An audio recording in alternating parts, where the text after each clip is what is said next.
The Ludwig von Mises Institute presents The Libertarian Tradition, an audio series with Jeff Riggenbach. When Jane Jacobs died 5 years ago, the exact date was April 25, 2006, there was a brief flurry of interest in a couple of libertarian publications. One brief obit ran on this website, for example, but the flurry died down pretty quickly. And since then, apart from a perceptive short article about a year ago on LewRockwell.com and an extremely intelligent review essay of a recent biography of Jacobs in the Journal of Libertarian Studies back in 2007, I've seen no reference anywhere in the movement media to one of the most important English-speaking intellectuals of the 20th century, who, whether she knew it or not, was also a libertarian. It isn't that the authors of those two lonely pieces on Jacobs weren't properly respectful of their subject. They were. Pierre Desrochers, the Canadian geographer who wrote The Death and Life of a Reluctant Urban Icon for the Journal of Libertarian Studies, called Jacobs the most influential writer on cities in the last half-century. And Thomas Schmidt, who wrote Ludwig von Mises Meet Your Leibniz for LewRockwell.com late in April of 2010, called Jacobs an original thinker and urban theorist whose corpus of 7 books shows few, if any, Austrian sources in her bibliographies, and yet the conclusions she draws often seem merely a different way of stating the same descriptions as Mises.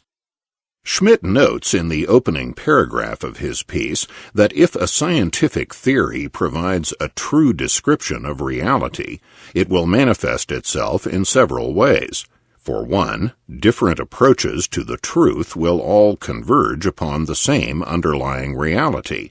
For another, a theory congruent with reality will reveal its truth in more areas than the area of empirical observation that originally gave rise to it. Thus Newton's development of the calculus coincided with Leibniz's, both working toward the same fundamentally correct method of mathematical analysis of the existing world. If Austrian economics also reflects an underlying reality, it must likewise be approachable by different methods, and be true outside pure economics, as Mises intended praxeology to be applicable throughout the social sciences. In Schmidt's view, Jane Jacobs stood in relation to Mises as Leibniz stood in relation to Newton. They both independently discovered the same truth, by coming at it from different points of view and employing somewhat different methodologies. Pierre Desrochers sees Jacobs in a very similar way. He first read her around 1990, when he was an undergraduate at the University of Montreal, and he declared 17 years later in the Journal of Libertarian Studies that her compelling writings on markets as complex adaptive systems had turned this once left-of-the-center writer into a spontaneous order devotee long before I had heard of Austrian economics and libertarianism. Spontaneous order, of course, is a concept more closely associated with Friedrich Hayek than with Ludwig von Mises, and there has been no shortage of commentators who have compared Jane Jacobs to Hayek. Management professor David Emanuel Anderson says, for example, that Jacobs' first and most famous book, The Death and Life of Great American Cities, and Hayek's well-known essay on the use of knowledge in society tell essentially the same story. One could almost say that Hayek's 1945 paper is a generalized and more abstract summary of the central arguments in Jacobs' 1961 book. Or consider another example. Jean Callahan and Sanford Ikeda, in a valuable article on Jacobs published 8 years ago on this website, wrote that her works are full of arguments and insights on the economic nature of communities, on central planning, and on ethics that libertarians would find original and enlightening.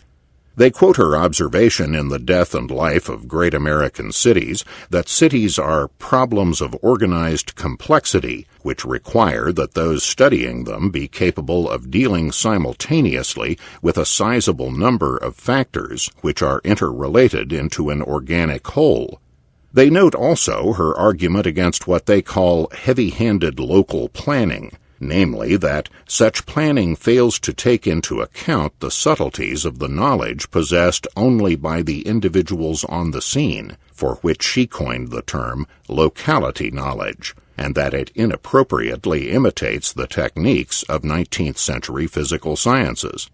Callahan and Ikeda congratulate Jacobs on what they call her innate grasp of the power of voluntary exchange and spontaneous order, and her methodologically individualist and subjectivist approach to her subject matter, and they comment that the parallels between the ideas she formulates in her first book and Hayek's conceptions of spontaneous order, local knowledge, and scientism are striking, especially since she was unfamiliar with Hayek's work at the time.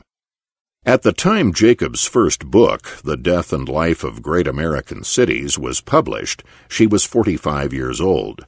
She had been born Jane Isabel Butzner on May 4, 1916, in Scranton, Pennsylvania, the daughter of a prosperous physician and his wife, a nurse. Young Jane grew up in Scranton, graduated from high school there, and took a job at the local paper, the Scranton Tribune, as a writer and editor for the women's pages. A year later, at the age of 19, she moved to New York to seek her fortune. It was 1935, the depths of the Great Depression. Before leaving Scranton, she had taken a course in typing and shorthand so that she could qualify for an office job if she couldn't find work in journalism. And she did work as a stenographer off and on during her early years in New York, but it wasn't long before she began selling articles to newspapers and magazines, first to the magazines Q and Vogue, then to the feature pages of the Sunday New York Herald Tribune during Isabel Patterson's heyday on that paper. In 1937, at the age of 21, using money her parents had set aside for the purpose, she enrolled in college. As her biographer, Alice Sparberg Alexiou, tells the story, Jane Butzner enrolled at Columbia University's School of General Studies as a non-matriculating student, which meant she could study whatever she wanted. For the first time in her life, Jane found to her surprise that she enjoyed school. She even received good grades. In high school in Scranton, bored by the curriculum, she had sat in class reading books on subjects she found interesting, paying little or no attention to what she was supposed to be studying, and earning mediocre grades as a result. Now she was studying anything she liked: geology, zoology, economics, geography, constitutional law, and was an honor student. But, according to Alexiou, after 2 years at General Studies, Jane was required to matriculate, which would have meant attending Barnard.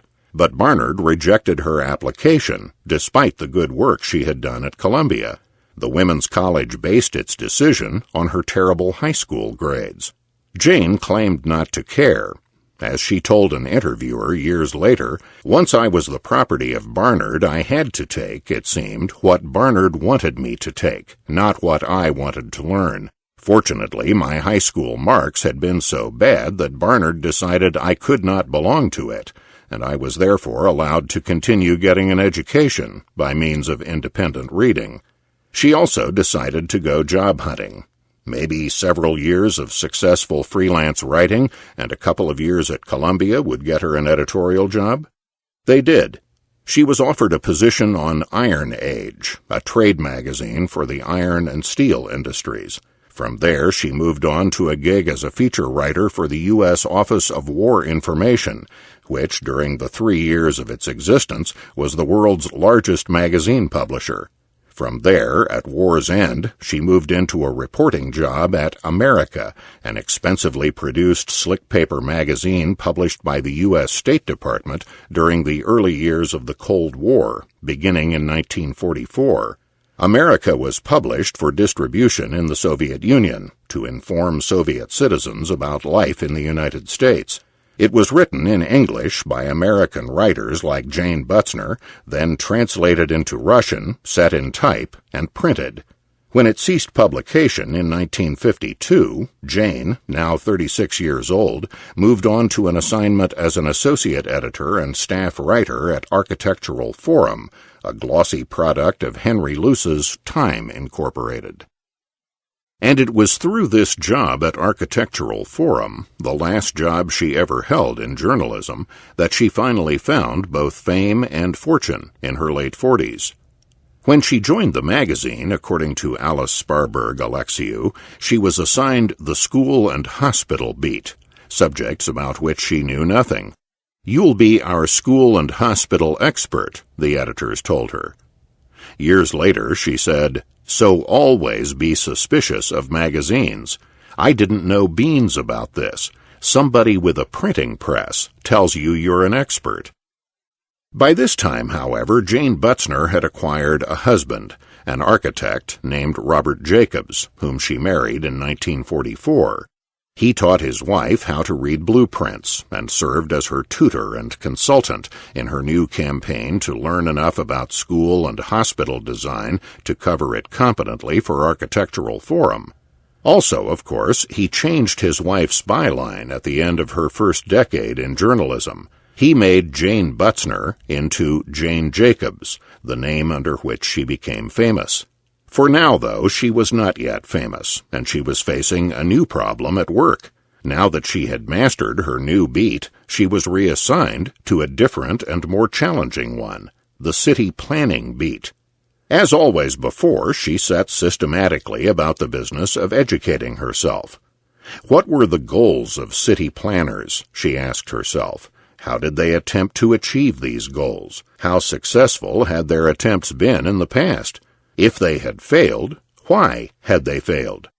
To get a handle on these questions, she began walking around Manhattan and riding around it on her bicycle. She observed. She asked herself how the city worked, what kept it orderly, what made it a place people could live happily, benefiting from the neighborhood in which they lived. The conclusions she reached, as I have indicated, were remarkably similar to those Ludwig von Mises and Friedrich Hayek had reached earlier by different routes. A city is, at base, a marketplace. It is a spontaneous order. It cannot be planned. The people who try to plan cities have failed above all because they have not comprehended the way the spontaneous order of cities works. Jacobs wrote about what she observed and what she inferred from what she observed in Architectural Forum. Her work began attracting the attention of influential people, people who knew people, people who could make things happen. She was invited to speak at a conference on urban design at Harvard. Her remarks were heard by influential people, people who knew people, people who could make things happen. She was offered a grant by the Rockefeller Foundation to expound on her ideas at book length. She was offered a book contract by Random House. She delivered the manuscript early in 1961. It was published later that same year, half a century ago this year, as The Death and Life of Great American Cities, and it may fairly be said that it took the world by storm. The ideas it contained, which flew in the face of everything that was known by the urban planners and students of urban planning at the time, are now regarded as commonplace truths which must be acknowledged by any serious student of urban living and urban planning. The Death and Life of Great American Cities was one of those books that leaves its reader forever changed, forever unable even to think about the subject matter it discusses, except in the way the reader first learned from its pages.